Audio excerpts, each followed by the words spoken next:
Djelovanje klimatskih promjena u zadnje vrijeme je velik problem u proizvodnji voća i povrća, kao i u ostalim poljoprivrednim granama.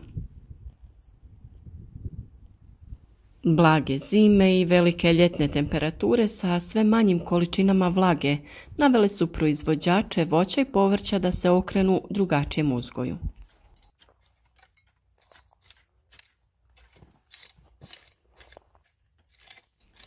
Čest problem u proizvodnji voća i povrća većini poljoprivrednih proizvođača predstavljaju korovi.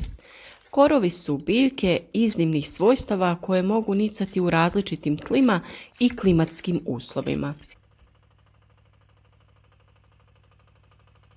Ove biljke donose plod više puta godišnje. Sjeme je klijavo dugi niz godina, a razmnožava se i sjemenom i vegetativnim organima.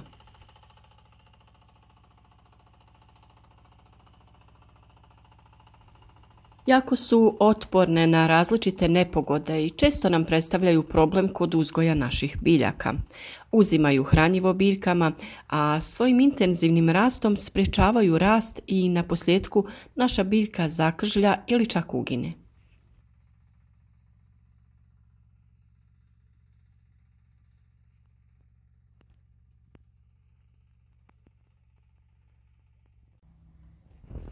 Za uništavanje korova borimo se na način da u pogodnom trenutku korijenov sistem korova izbacimo na površinu tla i pustimo da se osuši. To se može raditi pomoću mehanizacije na način da se zemljište ore ili freza. Međutim, na taj način narušavamo prirodni sklad u tlu, što uništava i povoljnu klimu za razvoj naših biljaka.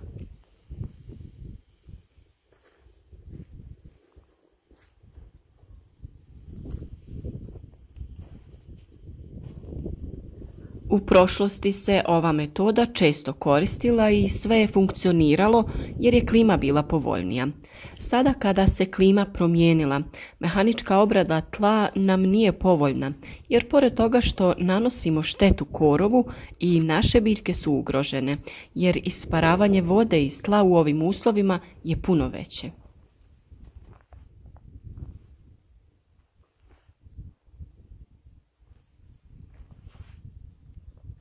To nije problem ako je godina sa više oborina ili ako je parcela u ravnici sa dovoljnom količinom vlage.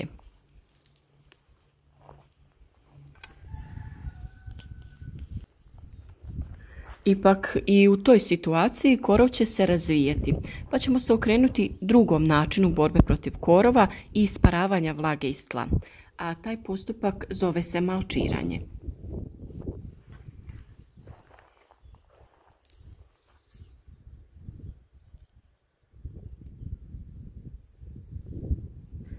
Idealno bi bilo kada bi naše biljke uzgajali zajedno sa biljkama koje ih ne ugrožavaju, poput bijele djeteline.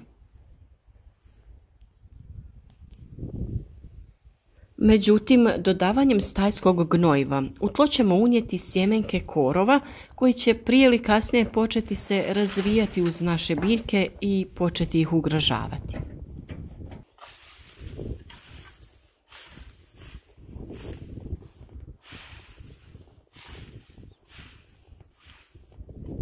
Postupak malčiranja svodi se na to da se raznom materijom, a najčešće organskom, prekriva prostor oko naših biljaka. Na ovaj način smanjujemo prodor svjetlosti u tlo, što sprječava ili bar ograničava rast korova.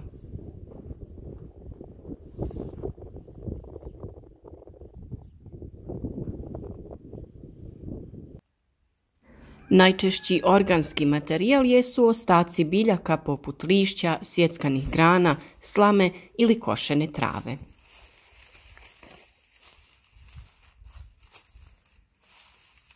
Sam postupak malčiranja vrši se duži period i ne možemo očekivati da ćemo jednim malčiranjem riješiti problem. Ovaj postupak treba ponavljati više godina da bi doveli do idealnog stanja.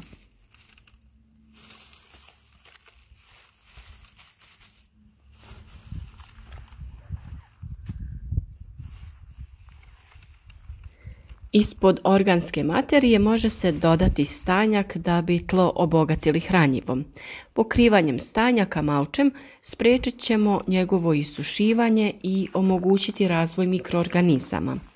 Ti mikroorganizmi će omogućiti razgradnju stajnjaka, a uz to i sam malč će s vremenom pretvoriti se u hranjivo.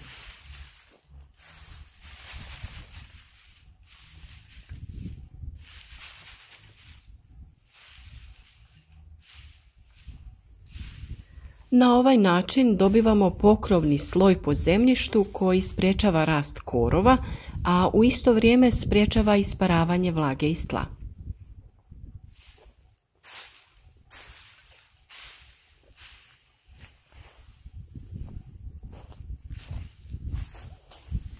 Na ovaj način također tlo se obogaćuje humusom koji je jako bitan za razvoj i rast biljaka.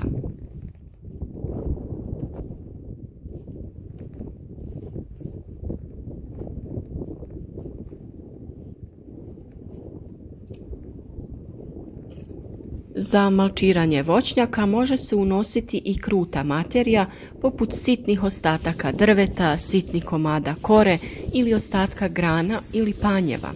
Kombinacija različitih materijala dati će još bolje rezultate.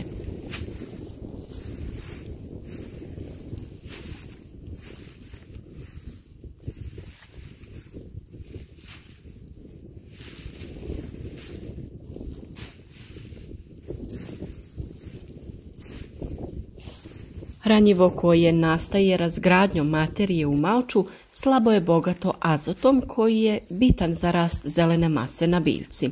Zbog toga ćemo pri gnojidbi i dodavanjem hranjiva dodati određenu količinu azotnog hranjiva.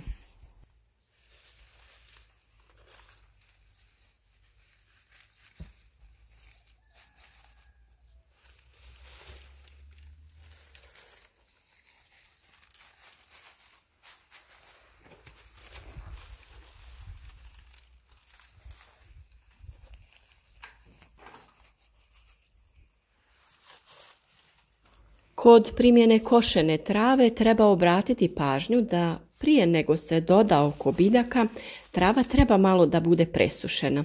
Na taj način se sprječava razvoj bolesti u samom malču.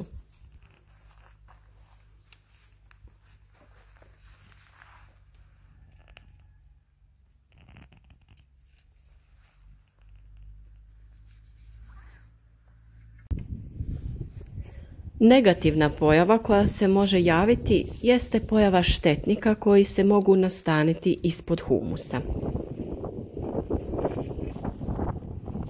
Neke životinje koje se tu mogu nastaniti neće stvarati štetu. Međutim, štetočine poput voluharica i drugih glodavaca mogu napraviti nesagledivo loše posljedice.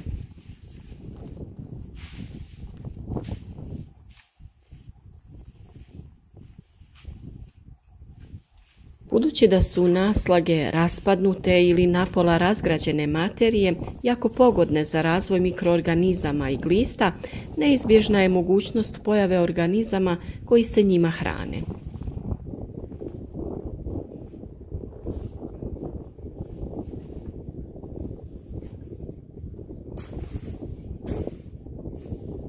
Gliste su veoma korisne životinje i poželjno je da ih u tlu ima što više.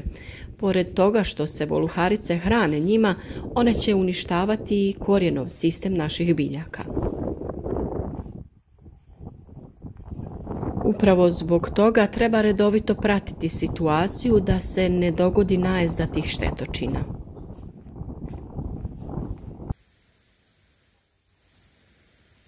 Poželjno je da se sloj malča ne postavlja po čitavoj površini u voćnjaku, već da se na jedan dio tla ostavi da raste trava koja se može kositi. Poželjno je da se tu radi o bijeloj djetelini. U slučaju potrebe sloj malča se može maknuti da bi se izvršila kontrola tla. Povremeno se može uraditi i prozračivanje tla, dovoljno je samo zabosti vile u zemlju te ih malo povući na stranu i dobit ćemo prostor u kojem će lakše prodrijeti hranjiva materija, a i tlo će biti rahlije. U takvim uslovima korijenov sistem će se bolje razvijeti, a samim tim i biljke će dobivati više hranjiva. Današnje vrijeme je jako izazovno za povrtlara i voćare, tako da se moraju tražiti razni načini za olakšavanje proizvodnje. Neki načini uzgoja i obrade su jako efikasni, a nažalost imaju i svoje lošije strane. Najprije morate sagledati širu sliku i vidjeti da li su baš za vaš vrt ili voćnjak pogodna ova rješenja i naravno odabrati najpovoljniji materijal za malčiranje.